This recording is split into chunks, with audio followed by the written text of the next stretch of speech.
অভয়া বোনের জন্মদিন উপলক্ষে আজ প্রয়াগরাজে সপরিবারে পূর্ণ স্নানের পর তার স্মৃতি তর্পণ করলেন রাজ্য সভাপতি এবং কেন্দ্রীয় প্রতিমন্ত্রী ডক্টর সুকান্ত মজুমদার। একই সঙ্গে অভয়ার স্মৃতির উদ্দেশ্যে দুই কন্যার সঙ্গে একটি বৃক্ষরোপণ করলেন তিনি। টাইলসের দোকান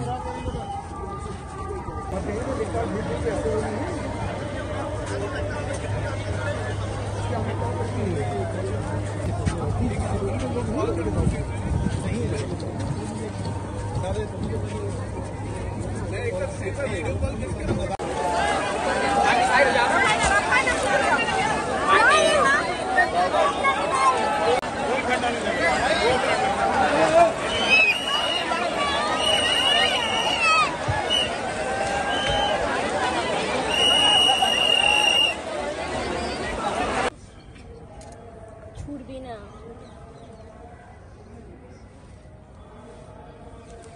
सर थोड़ा इधर देख लो। बोलो একটু বস बॉस ना हाटू के लिए बुझते पारिस ना पानी दे दीजिए बस हो गया ना ना तुम हाटू के लिए बुझते हो सर सर पानी छोड़ दीजिए पहले पहले उसको छोड़ दीजिए तब बेटा मिट्टी लग जाएगी। हाथ उठाओ हाथ उठाओ